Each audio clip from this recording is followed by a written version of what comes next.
Student, हमारा जो chapter चल रहा है दैट इज बाइनोमियल थ्योरम और इसमें हम सॉल्व कर रहे हैं एक्सरसाइज 8.1 और ये बुक है हमारी NCERT।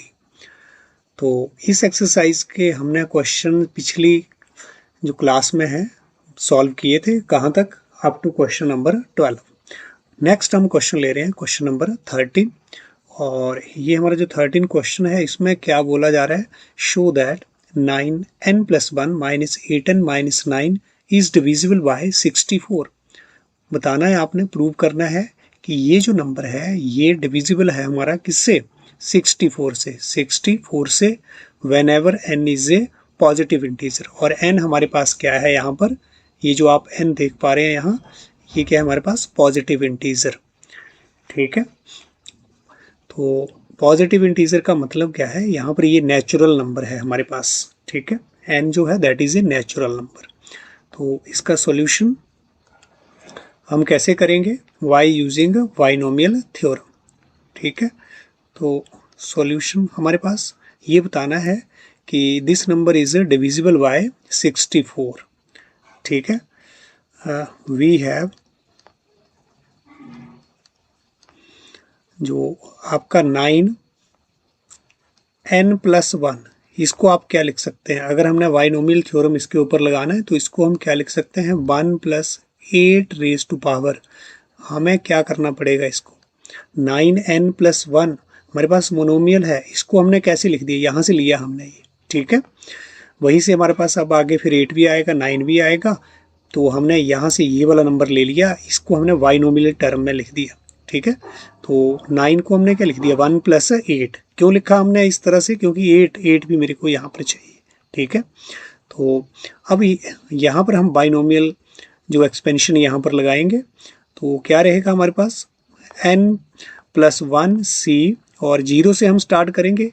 ये क्या है हमारे पास, NCR, R जो है वो 0 और मैक्सिमम R कहाँ तक जाएगा, n+1 तक।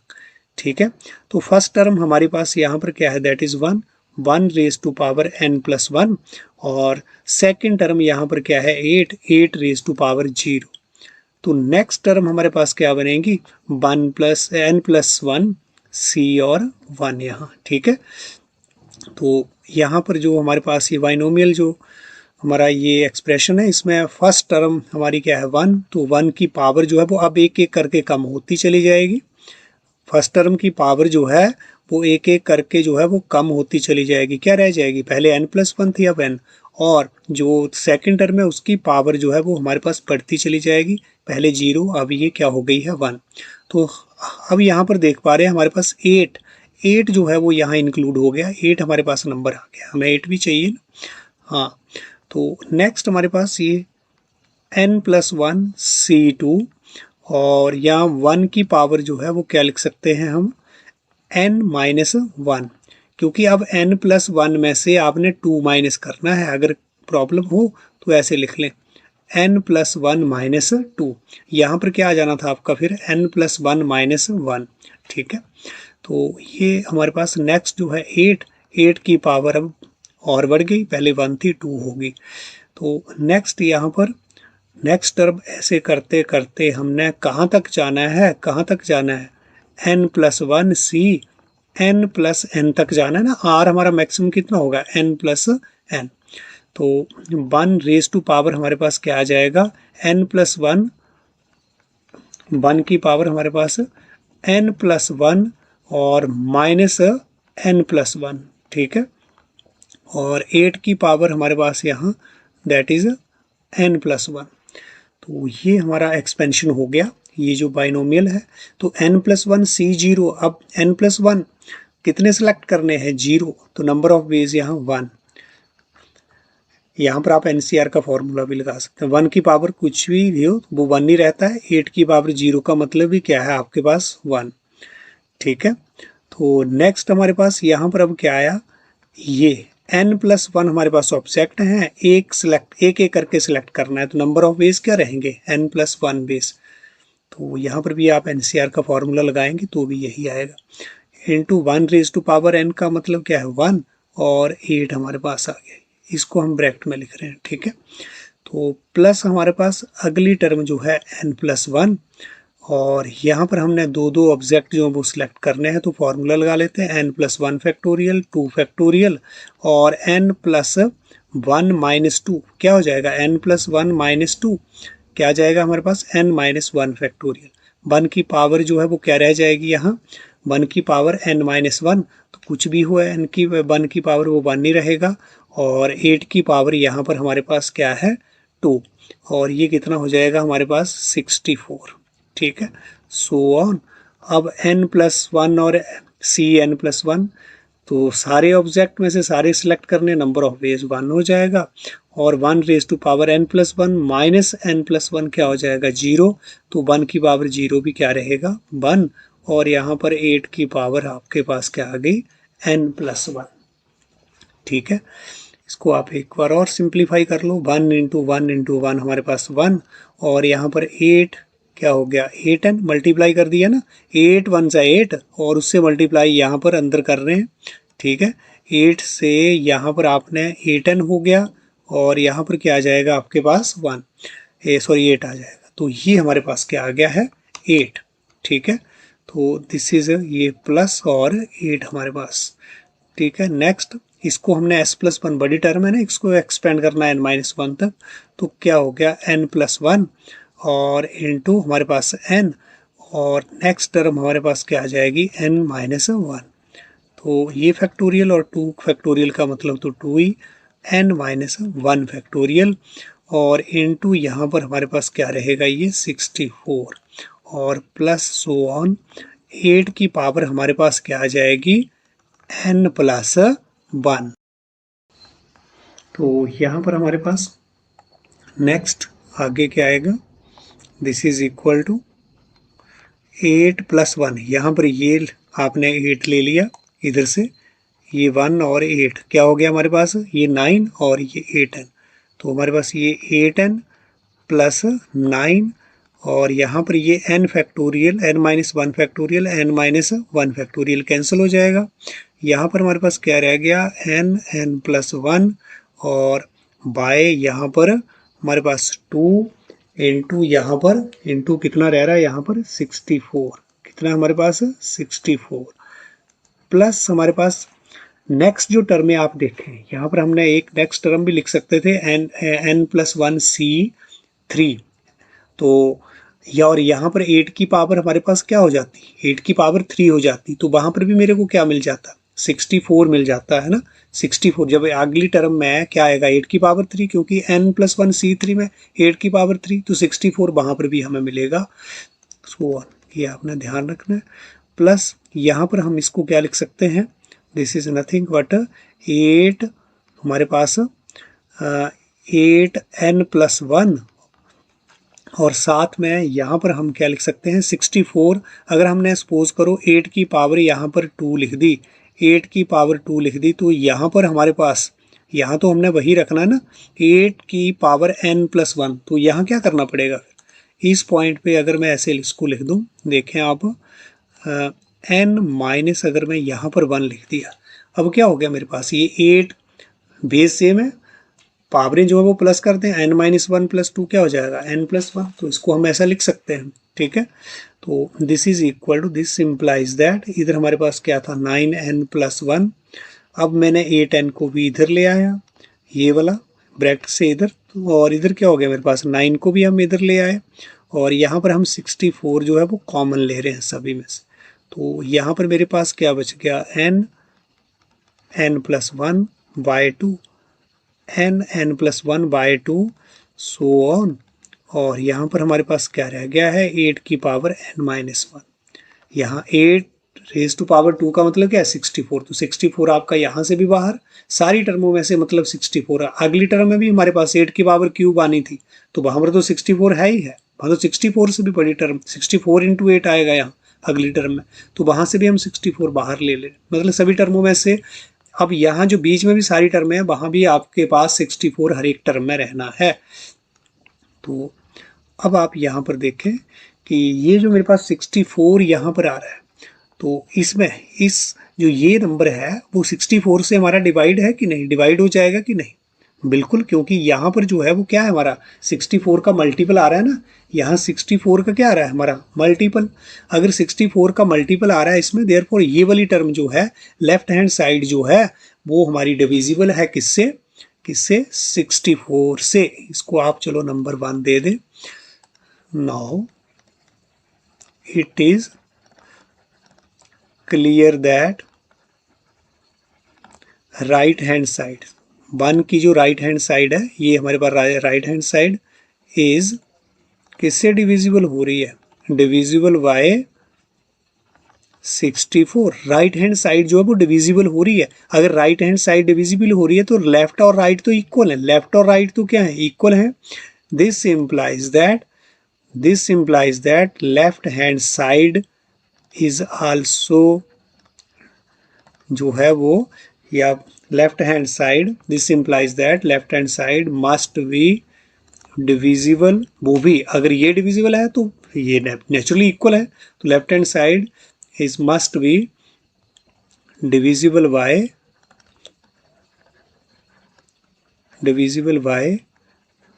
64, या यहाँ पर left hand side must be divisible लिखेंगे, यहाँ पर इज लगाने की हमें ज़रूरत नहीं। Left hand side must be divisible by 64, ठीक है।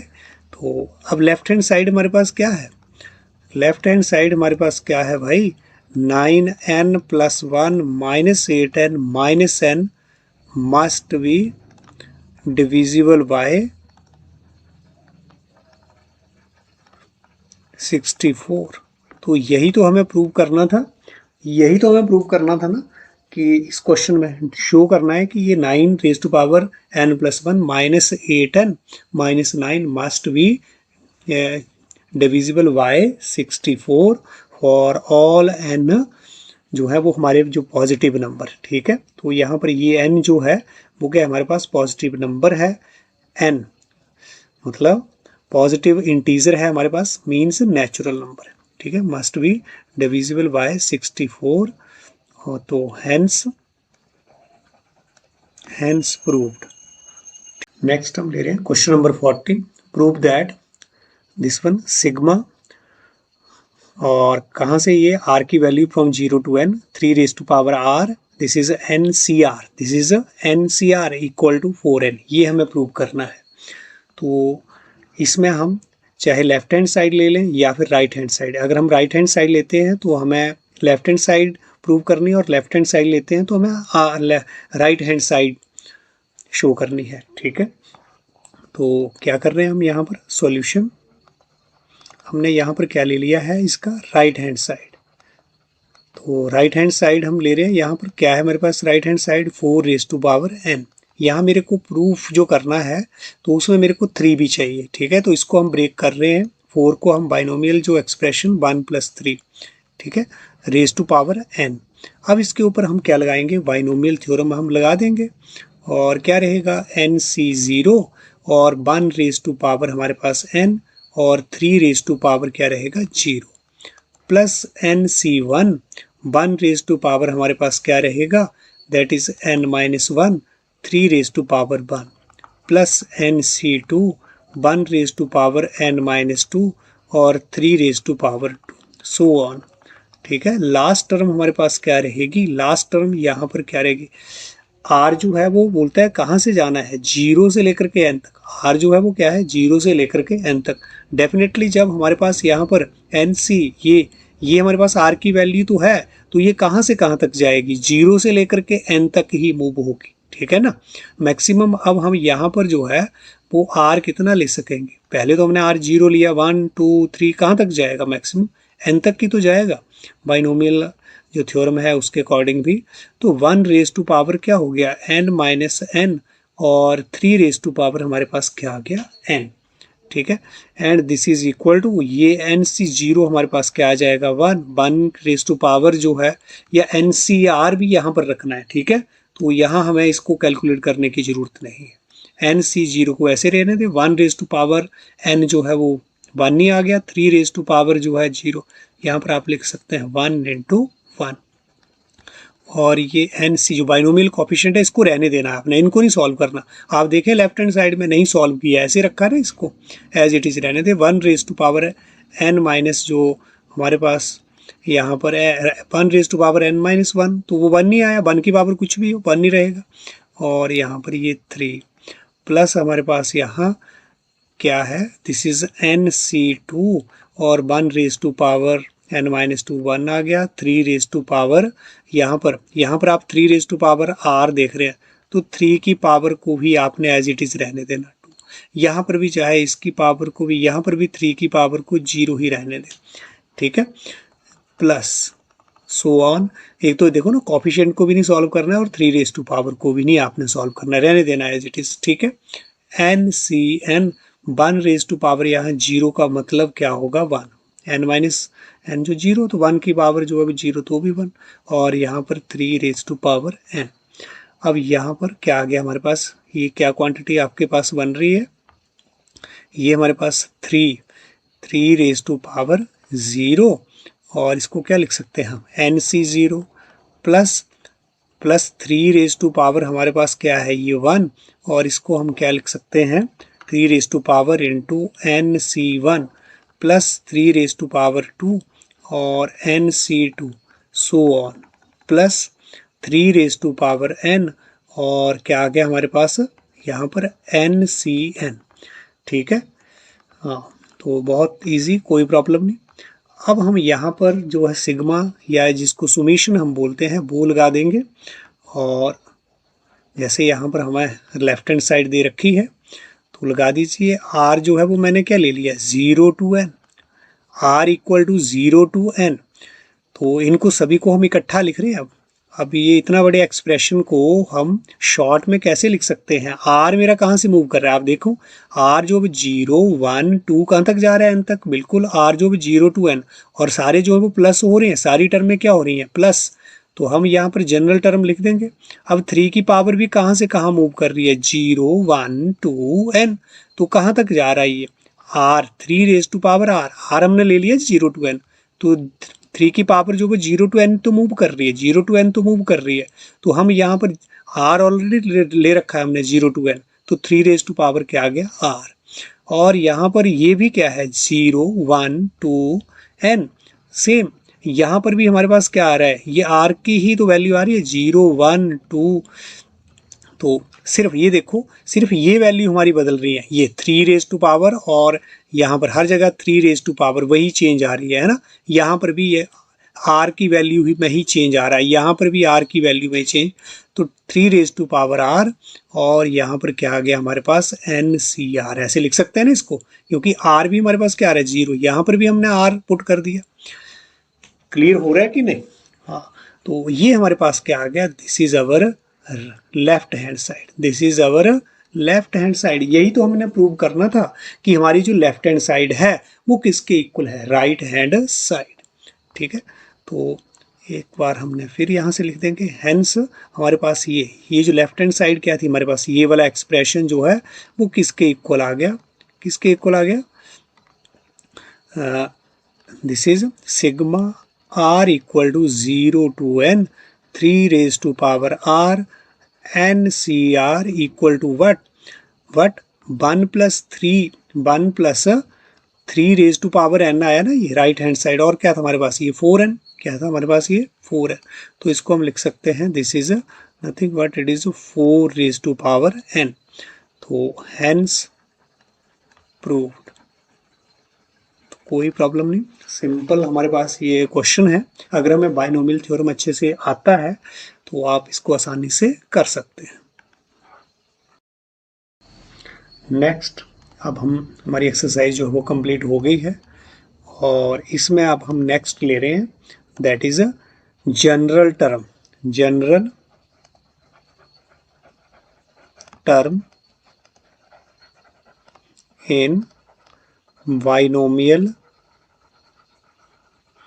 जो हमने एक्सपेंशन पढ़ा उसमें हमारे पास जनरल टर्म क्या होगी, जनरल टर्म का मतलब जिससे हम हर टर्म निकाल सके, ठीक है। जनरल टर्म का मतलब है कि जिससे हम बाइनोमियल जो हमारा एक्सपेंशन है उसकी कोई भी टर्म हम निकालना चाहें तो हम निकाल सकें, ठीक है। वो हमारे पास जनरल टर्म फाइंड आउट करेंगे, general term in binomial expansion. तो पहले हम देखते हैं कि हमारा जो एक्सपेंशन था वो क्या था, ठीक है। दोबारा से हम लिख रहे हैं अपना binomial expansion a plus b raise to power n। तो हमारा जो एक्सपेंशन ये क्या था, इसको आप दोबारा से लिखें यहाँ nc0, a की पावर हमारे पास क्या था n, b की power 0, nc1 a raise to power n minus 1, b raise to power 1, nc2 a raise to power n minus 2, b raise to power हमारे पास 2, सो ऑन। ऐसे ही हमारा चल रहा था। और यहाँ पर हमारे पास क्या था, एन सी हमारे पास आर, और ए रेज टू पावर हमारे पास एन माइनस आर, और यहाँ पर बी रेज टू पावर क्या आ रहा था, आर, सो ऑन। और यहाँ पर ऐसे चलते चलते हम पहुँच रहे थे एन सी आर माइनस 1। तो ए रेज टू पाई नहीं, आर माइनस 1 नहीं, क्या था हमारा n minus 1। A raise to power हमारे पास फिर क्या आ रही थी, ए रेज टू पावर 1, और बी रेज टू पावर हमारे पास एन माइनस 1। और लास्ट टर्म हमारे पास क्या थी, that is N C n, a raise to power 0 और B raise to power n. तो यहाँ पर ये हमारे पास बाइनोमियल एक्सपेंशन था a plus b raise to power n के लिए। अब हमने क्या बनाना है, general term in this binomial expansion. क्या रहेगा वो हमारे पास, क्या रहेगा वो हमारे पास, आप देखें हर एक टर्म में देखें चेंज कहाँ आ रहा है, चेंज कहाँ आ रहा है। देखो एक तो यहाँ पर n c, यहाँ पर ये 0 1 2 r n माइनस 1 और n, यहाँ पर आप चेंज देख रहे हैं, क्लियर हो रहा है ना। एक तो यहाँ चेंज आ रहा है, ये सारे चेंज होते चले जा रहे हैं, और कहाँ तक हम जा रहे हैं, ये n तक जा रहे हैं, ठीक है।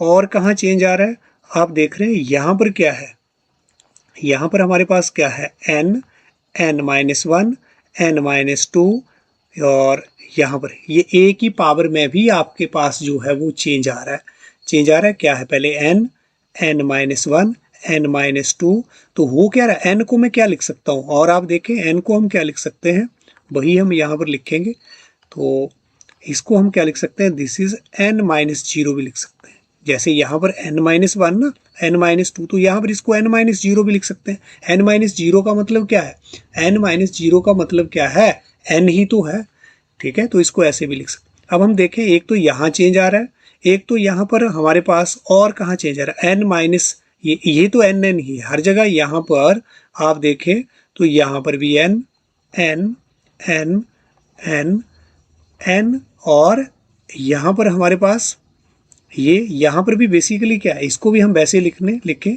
तो ज़्यादा ठीक रहेगा मेरे ख्याल से, ताकि आपको क्लैरिटी हो। ए रेज टू पावर हम क्या लिख सकते हैं, n माइनस n, और ये b raise to power, b जो हमारे पास है, this is b raise to power क्या है हमारे पास, ये n। तो हम देखें यहाँ पर n, हर जगह n आ रहा है, यहाँ पर भी n, और a रेज टू पावर यहाँ पर भी हमारे पास n। तो इसमें कोई चेंज नहीं आया, a रेज टू पावर ये फर्स्ट वाला नंबर है, इसमें चेंज नहीं, माइनस करके 0 माइनस 1 माइनस 2 और माइनस r, और माइनस हमारे पास यहाँ पर ये क्या आ गया, माइनस r, और यहाँ पर हमारे पास क्या आ रहा है, a रेज टू पावर, यहाँ पर भी हम देखें तो क्या है हमारे पास n माइनस n माइनस 1, ठीक है, n माइनस n माइनस 1। तो बेसिकली a की पावर यहाँ पर क्या है n माइनस, तो वहाँ यहाँ पर भी n नहीं रहा, किस्म से आप देखें तो a की पावर क्या रही यहाँ पर भी। चलो इसको भी हम एक बार लिख ही लेते हैं, इस टर्म को भी, ताकि क्लियर रहे। तो a रेज टू पावर यहाँ पर भी आपके पास क्या है n माइनस n-1, ठीक है ना, और b रेज टू पावर आपके पास यहाँ n-1। तो आप देखें यहाँ पर भी हमारे पास जो है वो यहाँ पर n ही है, इधर तो n ही है, इधर कोई चेंज नहीं, ठीक है। यहाँ पर आगे चेंज जरूर आ रहा है, और यहाँ पर भी आपके पास a रेज टू पावर यहाँ पर n, और अगली बार जो n-1 था तो यहाँ पर n आ गया। तो और b की पावर में भी चेंज आ रहा है, दैट इज 0 1 2 और r हो गया, उसके बाद n-1 हो गया, उसके बाद n हो गया। तो अब हम जनरल टर्म फाइंड आउट करना चाह रहे हैं, तो कैसे कैसे कहाँ कहाँ चेंज आ रहा है वही। तो क्या आ रहा है, एक तो NC यहाँ पर हमने डब्बा बना दिया जहाँ पर चेंज आ रहा है ये नीचे, और a raise to power n minus यहाँ पर चेंज आ रहा था, ये आप देखें। और एक कहाँ चेंज आ रहा था, b की पावर में भी चेंज आ रहा है। जहाँ जहाँ चेंज आ रहा है वहाँ हमने डब्बा डब्बा बना दिया, ठीक है। तो ये डब्बा जो बनाया, बॉक्स जो हमने बनाया, यहाँ यहाँ चेंज आ रहा है बस, बाकी वही है n हर जगह, बाकी में कोई चेंज नहीं है, बाकी पूरे एक्सप्रेशन में कोई चेंज नहीं है, बाकी टर्म सेम है, बाकी टर्म सेम है, यहाँ पर चेंज आ रहा है, ठीक है। जो टर्म यहाँ है वही, जो नंबर यहाँ पर है वही यहाँ है, वही यहाँ देखें, 0 है 0 है 0 है, 1 है 1 है 1, 2 है 2 है 2 है, r है r है r है, n-1 है n-1 है n-1 है, और यहाँ पर क्या है, n है n है n है। तो बिल्कुल ये डब्बा जो है, जो एक जगह जैसा नंबर आ रहा है वही हर जगह आ रहा है, ठीक है। तो यहाँ पर हम क्या ले लें, यहाँ पर हम मान लो हमने क्या ले लिया, जो NC हमने क्या ले लिया, यहाँ पर R ले लिया। NCR वैसे भी अच्छा लग रहा है ना आपका, NCR का यूज़ आप पहले ही कर रहे हैं। R अगर मैंने यहाँ R ले लिया, यहाँ भी R आएगा, यहाँ भी क्या आएगा R के अलावा आप कुछ भी नंबर और भी ले सकते हैं। यहाँ पर जनरल नंबर ना R जो है वो आप यहाँ पर T ले लो, तो यहाँ भी T होगा, यहाँ पर भी T होगा, यहाँ पर भी T होगा, ठीक है। लेकिन हम कॉम्बिनेशन में क्या यूज कर रहे हैं, NCR नंबर यूज। तो पहले जैसा ही हमने रखा कि अगर यहाँ भी R है, यहाँ पर भी R होगा, यहाँ पर भी R होगा, ठीक है। अब हम जनरल टर्म बना रहे हैं, जनरल टर्म बना रहे हैं। R आपको पता है कहाँ से कहाँ तक जाएगा, यहाँ पर n है ना, टोटल ऑब्जेक्ट कितने हैं n, तो R जो है वो हमारा किसके बीच में रहेगा, 0 to n के बीच। या सबसे छोटे वाली वैल्यू 0 होगी और सबसे बड़ी वाली वैल्यू क्या होगी, हमारी n।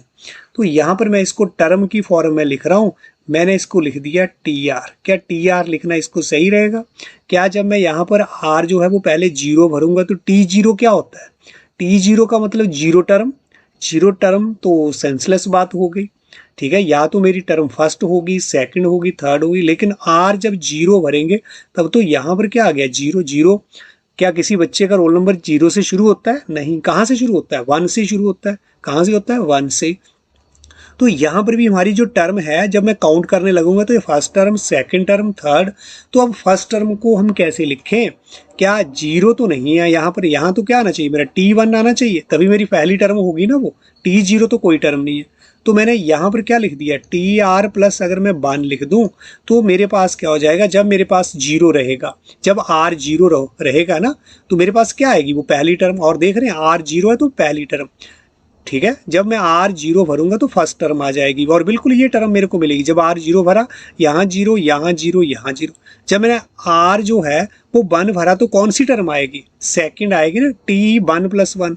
तो सेकंड टर्म जब R 1 भरूंगा, या 1 1 1, और कौन सी टर्म, ये तो पहली टर्म है ना आपके पास, और ये कौन सी मिल जाएगी, 1 भरने पर मेरे को कौन सी टर्म मिल जाएगी, दूसरी। जब मैं यहाँ R2 भरूंगा तो मेरे को कौन सी टर्म मिल जाएगी, थर्ड टर्म मिल जाएगी। R2 भरूंगा और थर्ड टर्म मिल जाएगी। देखो ये पहली, दूसरी और तीसरी टर्म है ना, जब R मेरे पास 2 है।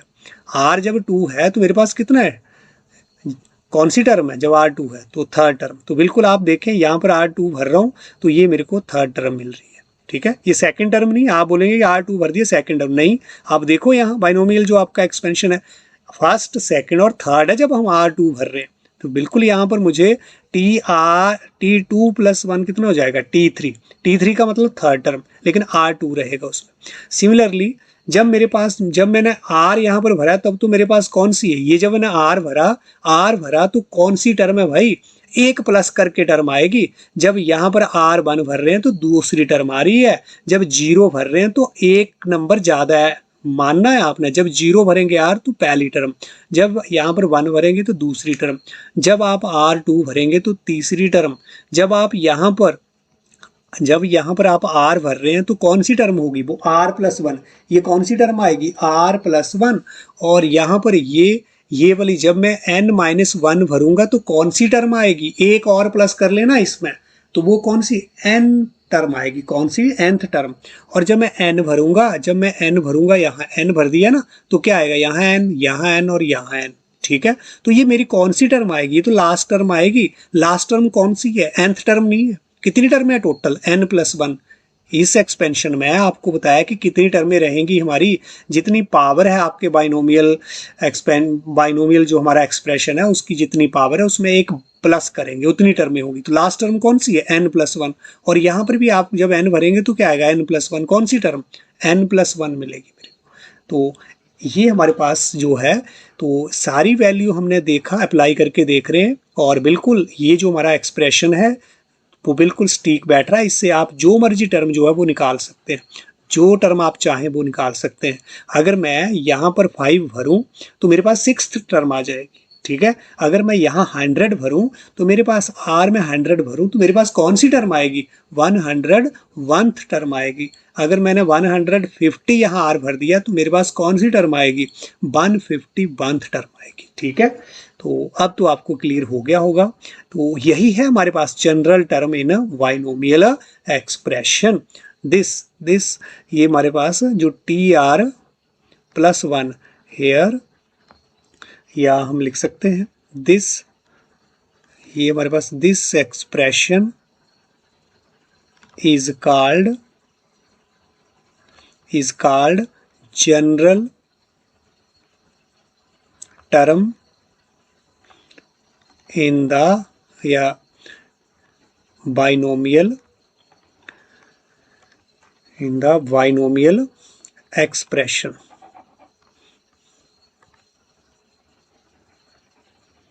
यहाँ पर ये जो हमारा इन द बाइनोमियल जो एक्सप्रेशन है उसके लिए हमारे पास ये जो TR+1 है, this is the general term. तो क्लियर हो गया। नेक्स्ट अब हम ले रहे हैं middle term. Middle term in binomial expression क्या होता है, ठीक है। तो इनका यूज करेंगे अब हम आगे क्वेश्चंस में। नेक्स्ट हम ले रहे हैं दैट इज मिडल टर्म, या फिर एक भी हो सकती है, एक से ज़्यादा भी हो सकती है, वो डिपेंड करेगा हमारे n पर। n क्या है हमारे पास यहाँ? Middle terms in the binomial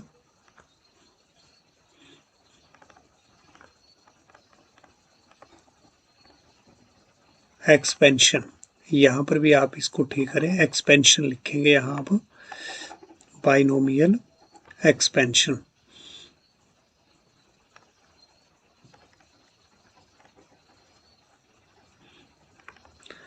तो middle term in the binomial expansion, यहाँ पर हमारे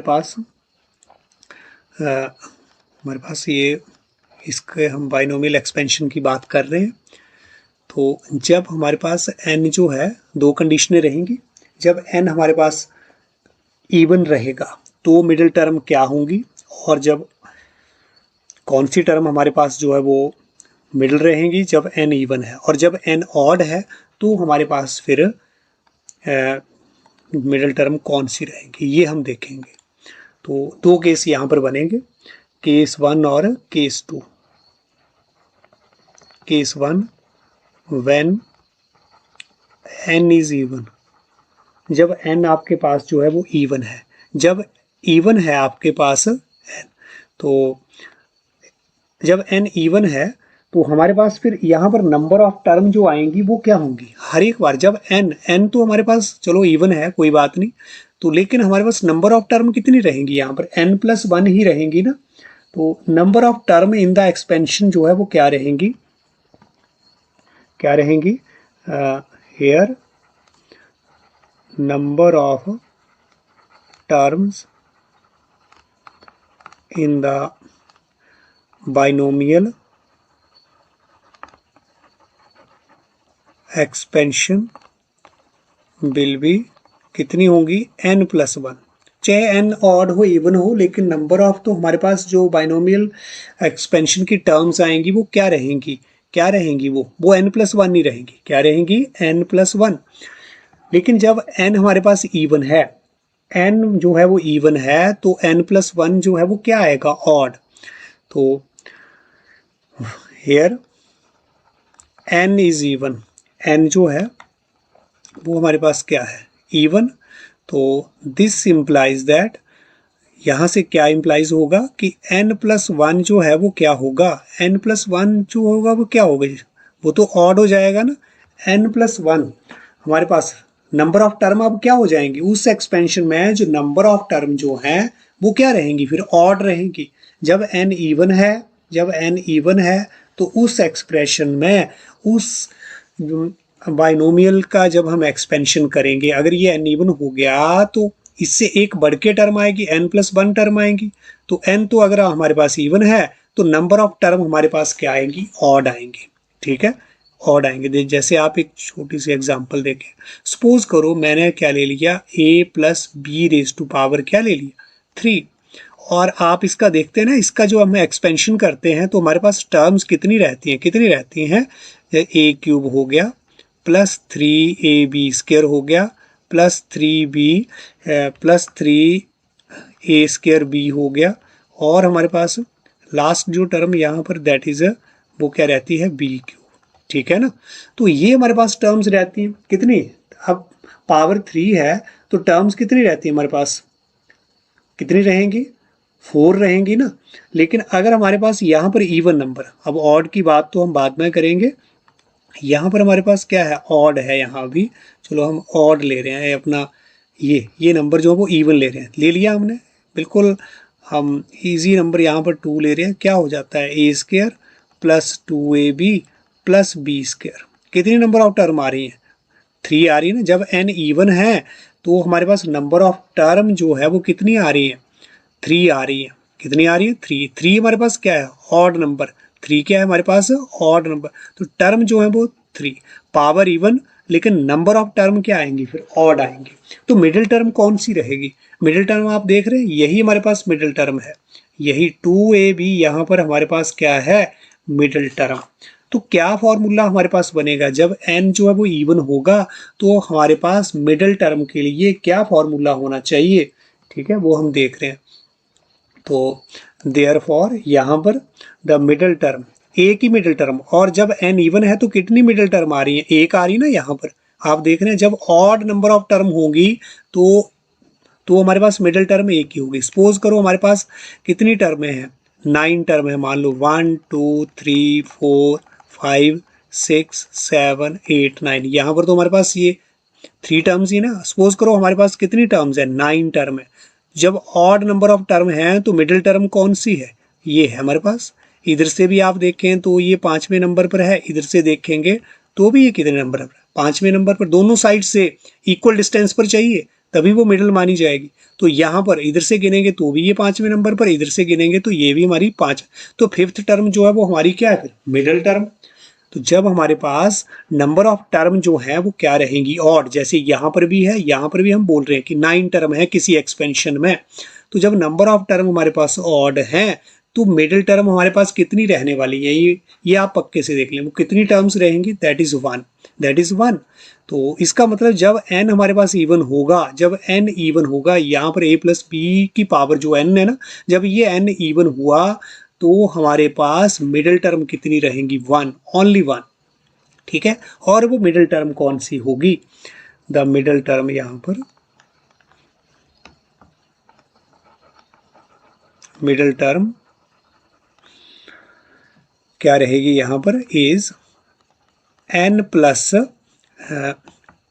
यहाँ पर आप n/2 प्लस 1th टर्म, ये हमारे पास जो है मिडिल टर्म रहेगी। Middle term is this one, n/2 plus 1th term जो रहेगी, ये हमारे पास जो है वो मिडिल टर्म यहाँ पर आएगी। कैसे, जैसे यहाँ पर मान लो हमारे पास क्या था, n2 था ना, n2 था तो 2 भरेंगे आप, 2/2, 2/2 हमारे पास क्या है, हम हाफ चलेंगे ना, पहले आधा हम चल गए तो क्या हो गया, ये 1 हो गया, 1 में एक और ऐड कर दिया, कितना हो गया, 2 हो गया, 1 + 1 क्या हो गया, 2। सेकेंड टर्म क्या हो गया यहाँ पर, सेकेंड टर्म, तो यहाँ सेकेंड टर्म आपके पास मिडिल टर्म है। सपोज करो अब n मेरे पास 8 है, n क्या हो, 8 इवन है ना, तो क्या करेंगे, 8 का हम पहले हाफ कर लेंगे, 8 का हमने क्या कर लिया, हाफ, 8 का हाफ कर लिए, कितना आ गया, 4, 4 + 4 में कितना ऐड करना पड़ा, 4th टर्म जो वो मिडिल नहीं है। ये नहीं है कि आप उसका इवन नंबर जो आपके पास आया उसका आप हाफ कर देंगे मिडिल टर्म आएगी, नहीं। यहाँ पर देखें यहाँ पर देखें तब तो हम यहाँ पर, तो वो यहाँ पर देखें 9 टर्म है मेरे पास, अपना 8 टर्म है, तब तो मैं यहीं पर पहुंचूंगा मिडिल टर्म के लिए। तो उसमें हमें एक और ऐड करना है, एक 1 जो अब उसमें ऐड कर देना है। जो हमारे पास इवन नंबर है उसका हम हाफ करेंगे और उसमें एक ऐड कर देंगे, 1 ऐड कर देंगे, तो हमारे पास क्या मिल जाएगी, मिडिल टर्म। ये कौन सा case, when n is even, when n is even. तो अगर n हमारे पास जो है वो ऑड हो, ठीक है, तो ये हमारा सेकंड केस, ठीक है। Case number 2, when n is what, odd. अगर n आपके पास ऑड आ जाए, किसमें, a प्लस b की पावर जो ये n है, अगर ये n मेरे पास क्या आ गया, ऑड आ गया, फिर हमारे पास मिडिल टर्म कौन सी रहेगी, फिर हमारे पास मिडिल टर्म कौन सी रहेगी वो हम देखेंगे। तो अगर n ऑड है तो हमारे पास नंबर ऑफ टर्म क्या होंगी, हेयर जो number of terms in the binomial expansion क्या रहने वाली है, will be n+1। Number of जो टर्म्स तो क्या रहेंगी, n+1, लेकिन n ऑड था तो, लेकिन n+1 जो अब वो क्या बन जाएगा, इवन। क्या बन जाएगा, इवन। यहीं पर लिख देता हूं कि ये जो नंबर है विच विल वी इवन, ये जो हमारे पास नंबर ऑफ टर्म जो रहेंगी वो क्या रहेंगी, अब इवन रहेंगी। n ऑड है तो नंबर ऑफ टर्म हमारे पास n+1 होंगी, एक ज्यादा होती है, तो यहाँ n ऑड है तो नंबर ऑफ टर्म जो है वो क्या रहने वाली है एक्सपेंशन में, that will be even, that will be even. तो हमारे पास मिडिल टर्म क्या आएगी, ठीक है। तो हमारे पास मिडिल टर्म क्या आएगी, ये अब हम देखेंगे। हम ले रहे हैं यहाँ पर a प्लस बी की पावर, अब हम क्या ले रहे हैं, ऑड ले रहे हैं, 3 ले ली, बहुत छोटी सी एग्जाम्पल, सिंपल एग्जाम्पल, एक्सपेंशन कर दो। तो a आपके पास a अपना क्या रहता है 3ab² plus 3a² b plus b की पावर क्यूब, यही होता है ना बाइनोमियल एक्सपेंशन इसका। तो यहाँ पर आप मिडिल टर्म देखो, मिडिल टर्म देखो, यहाँ पर नंबर ऑफ जो टर्म है वो इवन है ना, नंबर ऑफ टर्म जो है वो क्या है, इवन, क्योंकि n ऑड था, n ऑड था तो नंबर ऑफ टर्म जो है वो क्या है, अब इवन। अब देखो मिडिल टर्म कौन सी आ रही है, मिडिल टर्म देखो यहाँ पर, यहाँ से मैं चलूंगा 1 2 3, ये तीसरे नंबर पर इधर को, तो ये 1 2 3 इधर से हम गिन रहे हैं, तो मिडिल टर्म यहाँ पर कौन कौन सी आ रही है, ध्यान दें। हाँ, तो हमें तो ये दोनों टर्म जो है वो क्या है, यहाँ पर मिडिल टर्म्स मिल रही है मेरे को, दोनों टर्म। यहाँ पर जब हमारे पास n ऑड है, जब n ऑड है यहाँ पर, तो 2 मिडिल टर्म मिलेंगी, 2 मिडिल टर्म, एक मिडिल टर्म नहीं होगी। जब n इवन था तो हमारे पास एक मिडिल टर्म आ रही थी, जो आपने ऊपर देख लिया। तो यहाँ पर हमारे पास 2 मिडिल टर्म, कितनी मिडिल टर्म, 2 मिडिल टर्म।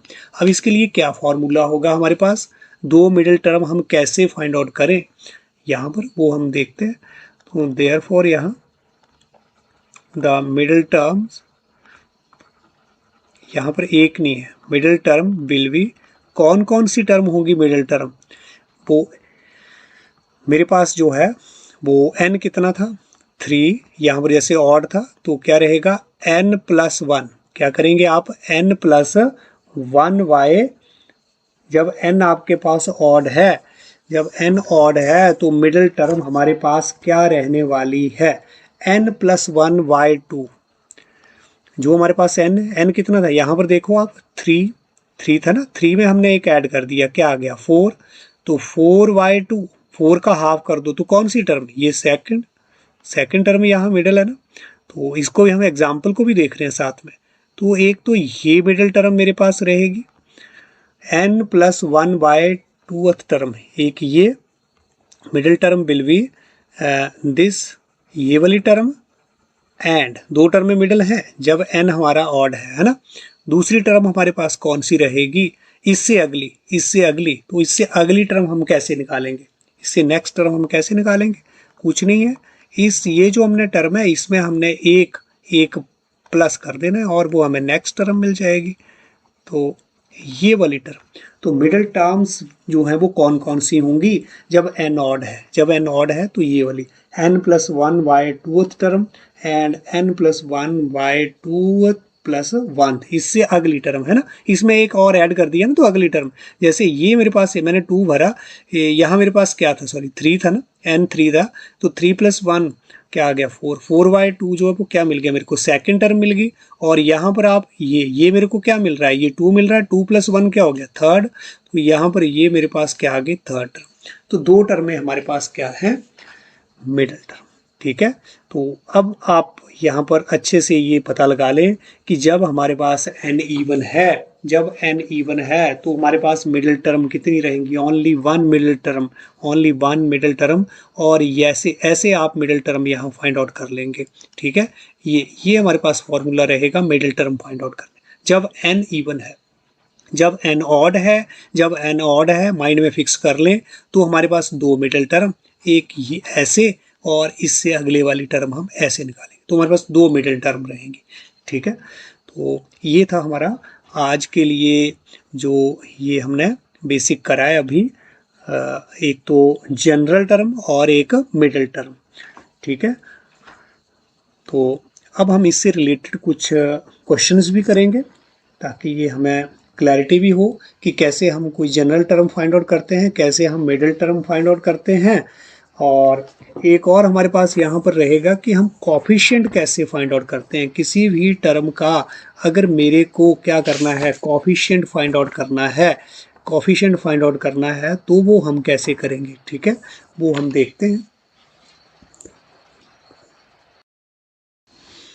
तो आगे इनके क्वेश्चंस के लिए हम क्या ले रहे हैं, एक्सरसाइज जो नेक्स्ट है हमारे पास, एक्सरसाइज 8.2 एनसीईआरटी के ले रहे हैं हम 8.2। तो जो हमने अभी बेसिक कुछ चीज़ें करी हैं, एक तो उनका यूज़ हो जाएगा, हम सीख जाएंगे उनका यूज़ करना भी। तो यहाँ पर हमारे पास जो फर्स्ट क्वेश्चन है that is find the coefficient of, find the, first question हम ले रहे हैं,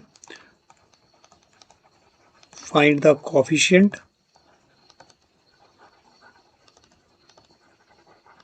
ऑफ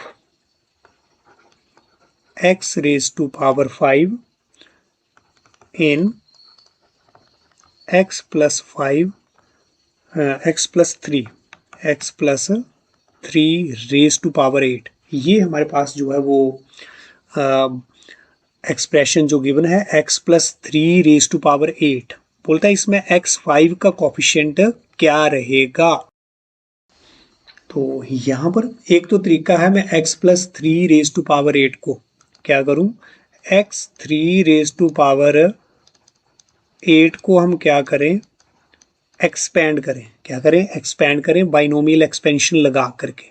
ठीक है, कैसे, जैसे हमने क्या करा पहले n, यहाँ पर n हमारे पास 8 है, 8c0, फिर x की पावर हमारे पास क्या रहेगा, x की पावर 8 और यहाँ पर 3 की पावर 0, इस तरह से 8c1, x की पावर हमारे पास क्या रहेगा अब 7, 3 raise to power 1 plus 8c हमारे पास क्या रहेगा 2, x की पावर हमारे पास क्या रहेगा अब 6 और 3 रेज टू पावर 2, फिर हमारे पास 8c3 और x की पावर हमारे पास कितना रहेगा 5 और 3 रेज टू पावर 3। तो आ गया ना अब x रेज टू पावर 5 हमें। ठीक है, तो इसका कॉफिशिएंट क्या रहेगा, एक तो ये 3 3 9 3 27, 27 इंटू 20 मतलब x कॉफिशिएंट ऑफ,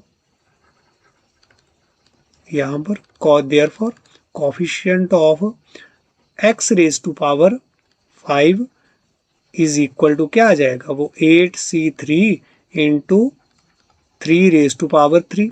एक तरीका तो ये है coefficient of x raise to power 5 का आप ऐसे कॉफिशिएंट निकालें। ठीक है ना, पहले इसको एक्सपेंड करें, हमने यहाँ तक की किया जहाँ हमें x5 का कॉफिशिएंट, जहाँ x5 मिल गया वहाँ हम रुक गए, वहाँ हम रुक गए। लेकिन कई बार ऐसा, ये तो हमारे पास छोटी एक्सपेंशन है, कई बार ऐसा करना जो है वो हमारे लिए मुश्किल हो जाता है। ठीक है ना, ऐसा करना हमारे लिए टीडियस वर्क हो जाता है।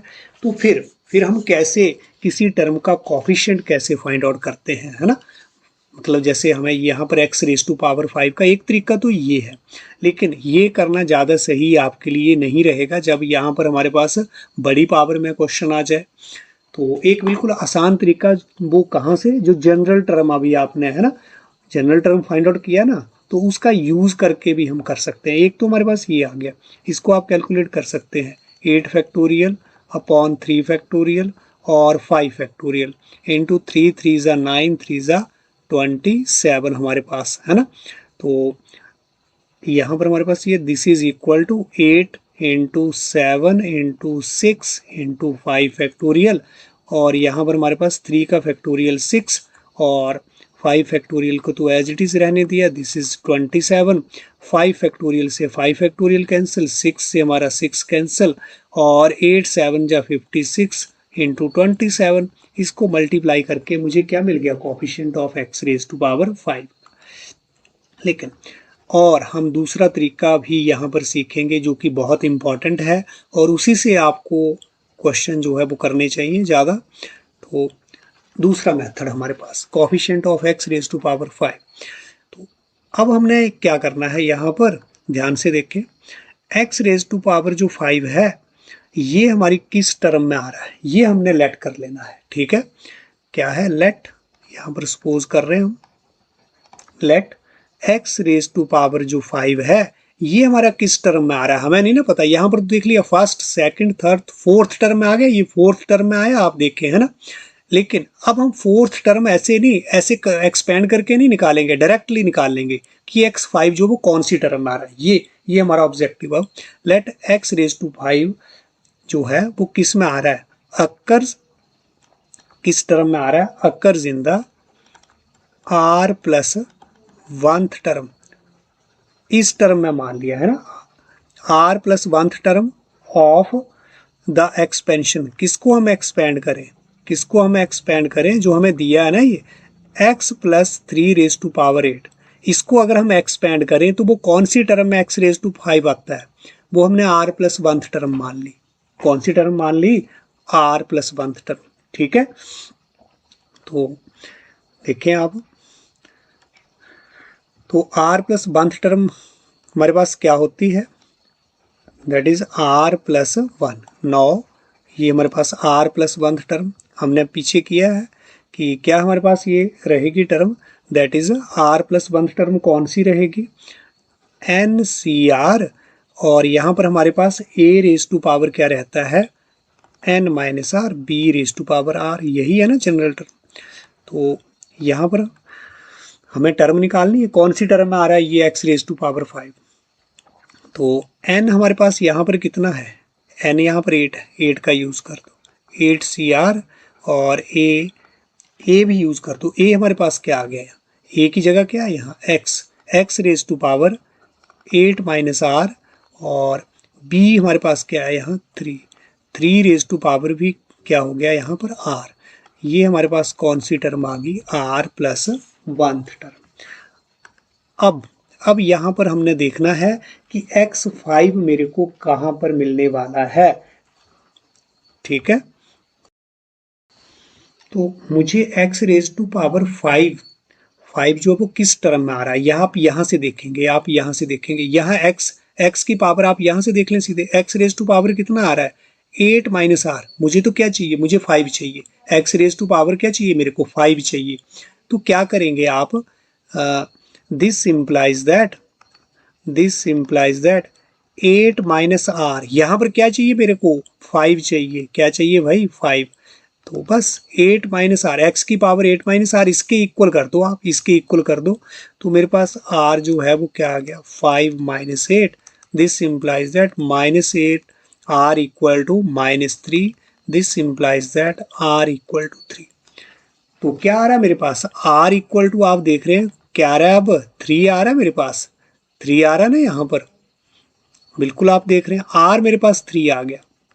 जब r 3 आ गया तो कौन सी टर्म हुई, तो यहाँ पर आप भरेंगे, जब r मेरे पास 3 आ गया तो ये कौन सी टर्म है भाई, 3 प्लस 1th टर्म। 3 प्लस 1 कौन सी हो गई, 4th टर्म आ रही है, 4th टर्म आ रही है। आप इसको आप 1 लेट करें इसको और पुट कर दें, पुट r इक्वल टू 3 इन 1 में भर देंगे। r जो आपके पास 3 आया तो 1 में भर देंगे, तो क्या आ गया हमारे पास 3 + 1 इक्वल टू 8c। यहाँ पर हमारे पास 3 और x raise to power 8 minus 3 और 3 raise to power 3। This is equal to 8c3 x raise to power 5 और 3 रेज टू पावर 3। ठीक है ना, अब आ गया ना आपके पास, ये फोर्थ टर्म आई, बेसिकली फोर्थ टर्म हमें मिल गई। और ऊपर भी आप देखें, यहाँ पर भी आपके पास कौन सी टर्म आ रही थी, वन, फर्स्ट, सेकंड, थर्ड और फोर्थ टर्म। ठीक है, तो बिल्कुल अभी तो आपको थोड़ा लेंथी लग रहा होगा, ऊपर वाले की अपेक्षा ये लेंथी लग रहा होगा, लेकिन ये बहुत इंपॉर्टेंट है सेकंड वाला मेथड, और इससे आपको सम करना आना ही चाहिए। बहुत जगह हमें ये जनरल टर्म जो है वो यूज़ करना है। तो अभी तो आपको थोड़ा लंबा लग रहा होगा, लेकिन ऐसे है नहीं। ठीक है, ये बहुत आपको आसान रहेगा, सिंपल रहेगा। तो अब यहाँ पर आप देख पा रहे हैं कि ये फोर्थ टर्म आई ना मेरे पास, तो फोर्थ टर्म आई, तो यहाँ पर x5 का कॉफिशिएंट क्या है, x5 को कॉफिशिएंट का मतलब क्या, x5 को किस किस से मल्टीप्लाई हो रहा है वो, तो x5 को मल्टीप्लाई हो रहा है 8c3 से और 3 रेज टू पावर 3 से। तो अब आप लिख सकते हैं देयरफॉर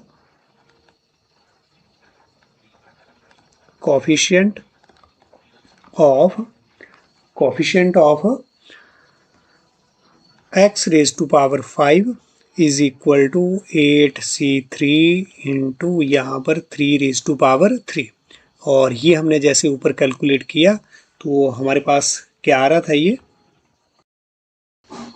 तो ये तो हमने कैलकुलेट किया था, कितना आया था, ये वाली क्वांटिटी हमने कैलकुलेट कर ली, दैट इज 56 इंटू 27, 56 इंटू 27 आपके पास आया है। आप तो कैलकुलेट करेंगे, यहाँ पर अगर आप इस मेथड से करते हैं तो आपको ये सारी चीज़ कैलकुलेट करनी है। And this is equal to क्या आ जाएगा, 1512। ठीक है, तो ये हमारे पास इसका आंसर रहेगा, दिस इज अवर आंसर। अगर आप यहाँ ऊपर वाले मेथड से निकालते हैं तो यहाँ पर ये हमारे पास आंसर रहेगा, दैट इज।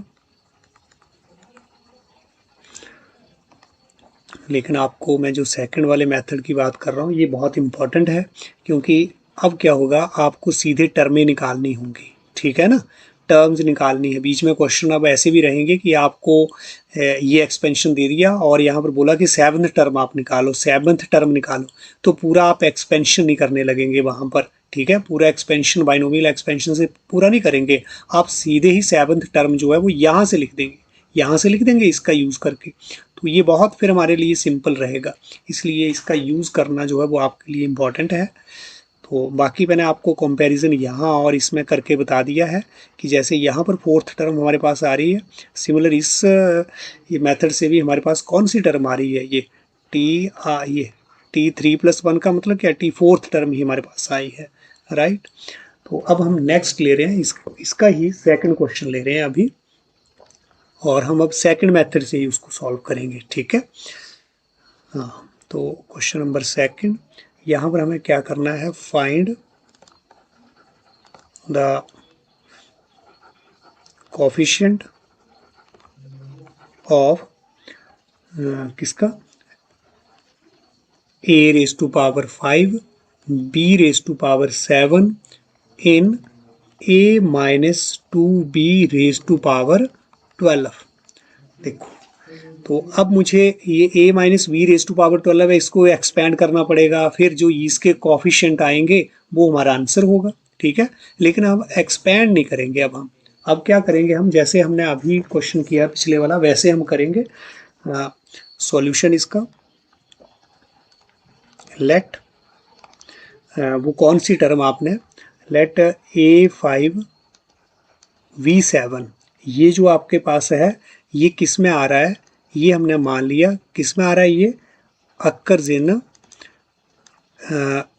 इन कौन सी टर्म में, अक्कर्स इन r प्लस बंथ टर्म। ये मान ली कि ये जो है ये a5b7 जो है वो किस टर्म में आ रहा है, हमारा r प्लस बंथ टर्म में आ रहा है।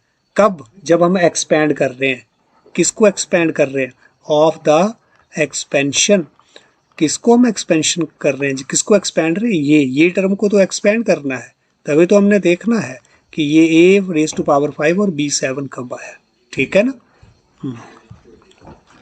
तो अब यहाँ पर 9 आपको जनरल टर्म लिख लेना है। यहाँ पर टी आर प्लस 1 क्या रहेगा general term, N C R हमारे पास, और देखो A raise to power N minus R, B raise to power R, simple. This is equal to N हमारे पास क्या है, एन 12 है, एन 12 है, यही तो एन होता है, लिख लो दिस इज। और ए हमारे पास क्या है यहाँ पर, ए हमारे पास ए की जगह ए ही है ना, ए रेज टू पावर। बी क्या है, बी के प्लेस पर क्या है, ए के आगे प्लस में है तो प्लस में लिखेंगे, माइनस है तो माइनस में लिखेंगे। 2b रेज टू पावर क्या हो गया आर, ध्यान दें। This is equal to 12 C are, और ए रेज टू पावर आपके पास क्या हो गया है, ये N minus R minus 2 raise to power R और बी की power R. This is equal to 12 C are और minus 2 raise to power R और ए की पावर एन माइनस आर और बी की पावर जो है वो क्या आ गया आर। अब कंपेयर करें आप, इधर ए रेज टू पावर 5 और बी रेज टू पावर 7 है, तो या तो जो ए का जो हमारा एक्सपोनेंट है वो 5 है, इधर ए का एक्सपोनेंट क्या है एन माइनस आर, क्या है एन माइनस आर, तो या तो इसको आप कंपेयर कर लें 5 equal to n minus r, या फिर बी का कोफिशिएंट यहाँ पर क्या है, बी की पावर यहाँ पर क्या है आर, यहाँ पर बी की पावर क्या है 7, तो सीधे सीधे हमारे पास बी जो है वो क्या आ गया, this implies that we b जो है, सॉरी बी नहीं आर कितना हमारे पास आ गया, जब इसको कंपेयर करेंगे, इसको ये जो ए की पावर और यहाँ बी की पावर, इससे कंपेयर करेंगे हम, ध्यान दें इससे कंपेयर करेंगे, इसकी पावर से, इसकी पावर से, या फिर जिस मर्जी की पावर से आप कंपेयर कर लें, तो हमारे पास आर की पावर जो ये बी की पावर आर है, इधर बी की पावर 7, तो आर सीधे क्या आ गया 7, ठीक है। तो आर मेरे पास 7 आ रहा है, तो अब मेरे लिए कोफिशिएंट जो है वो निकालना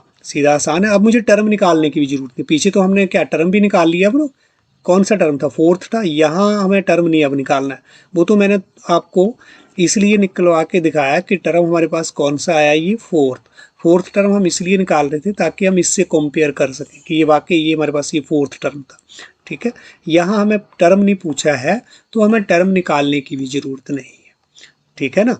तो अब आप यहाँ से सीधा देख पाएंगे कि आर हमारे पास कितना आ गया 7, तो ए और बी को छोड़ दीजिए, अब ए और बी का तो हमें कोफिशिएंट, तो वो क्या बच रहा है, ये सारा मेरे को कोफिशिएंट है, ये मेरा सारा जो वो कोफिशिएंट, मुझे ए की पावर यहाँ पर देखो एन हमारे पास कितना था, एन हमारे पास कितना है, एन हमारे पास 12 है, आप यहाँ पर 12 भी यूज़ कर सकते हैं, ठीक है, यूज़ कर ही दीजिए। यहाँ पर हमारे पास ये एन की यहाँ पर 12 लिया ना, तो यहाँ पर भी आप 12 ही लिखें, ठीक है, ये 12 आ गया मेरे पास, यहाँ पर भी आप 12 लिख दें इसको, दिस इज मत यहाँ पर भी, तो ये क्या आ गया हमारे पास 12 माइनस आर, 12 माइनस आर, ठीक है ना। तो अब क्या बोल रहे हैं हम कि ए और बी को इसको छोड़ दीजिए, बाकी जो मेरे पास बच गया वो ए रेज टू पावर, देखो ए रेज टू पावर यहाँ पर आर कितना आ रहा है 7, तो ए रेज टू पावर क्या आ जाएगा 5, और यहाँ पर बी की पावर क्या आ जाएगा 7, तो यही तो निकालना है, ए रेज टू पावर 5 और बी रेज टू पावर 7 का मेरे को कोफिशिएंट ही तो निकालना है। तो देयरफॉर सीधे लिख देंगे आप अब coefficient of a raise to power 5 b raise to power 7 is equal to what 12 C, r की वैल्यू भर दो, आर की वैल्यू यहाँ पर भर दो, minus 2 raise to power 7। Clear हो रहा है ना, तो कितना सिंपल, बहुत बस हो गया, ये कोफिशिएंट आ गया हमारे पास, हमें कोई टर्म में एक्सपेंड थोड़ा नहीं करनी पड़ी, यहाँ पर कुछ नहीं किया हमने, तो अब सीधे सीधे हमें कोफिशिएंट मिल गया ए रेज टू पावर 5 और बी रेज टू पावर 7 का, ये इसको छोड़ दो, ए और बी को छोड़ दो, ठीक है, तो इसको एक्सपेंड कर लो, 12 फैक्टोरियल 7 फैक्टोरियल 5 फैक्टोरियल, और ये यहाँ पर माइनस, इसको हम क्या लिख सकते हैं, minus 1 raise to power 7 2 raise to power 7, this is 12 11 10, कहाँ तक जाना है मेरे को, इसको एक्सपेंड करने का भी आपको एक आसान तरीका हाँ बता दूंगा। 11, 12, 11, 10 और कहाँ तक हम जाएंगे 9 और हमारे पास 8 और कहाँ तक जाएंगे हम 7 फैक्टोरियल तक। ठीक है, 7 फैक्टोरियल लिख दिया। और 5 फैक्टोरियल कितना होता है 120 minus 1 raise to power 7। Minus 1 की पावर ऑड है तो क्या मिलेगा मेरे को माइनस मिलेगा। और 2 रेज टू पावर हमारे पास क्या रहेगा 7। ठीक है, तो यहाँ पर हमारे पास ये क्या आएगा, तो यहाँ पर हमारा ये 7 फैक्टोरियल से 7 फैक्टोरियल कैंसिल और इधर हमारा ये 120 12 वन जा और यहाँ पर 10 और 10 से ये वाला कैंसिल। ठीक है, तो माइनस हमारे पास कितना आ गया 11 इंटू 9 इंटू 8 कितना आ गया -11 into 9 into 8 into 2 raise to power 7 कितना होता है हमारे पास, ये आपको ये भी कुछ पता होना चाहिए है ना। कितना आता है 128। 2 रेज टू पावर 1 से लेकर के 2 पावर 8 तक तो आपको आना चाहिए। ठीक है, जैसे फैक्टोरियल की बात कर रहे थे हम, तो इसके बाद इनको आप मल्टीप्लाई कर दीजिए और मल्टीप्लाई कितना आ रहा है आप देखो चेक करें कितना आ रहा है जल्दी।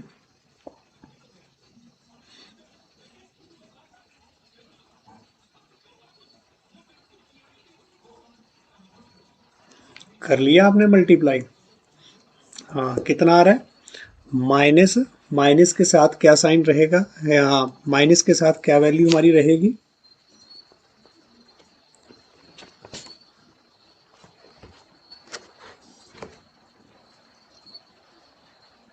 तो ये आ रहा है हमारे पास 100 दिस इज है ना,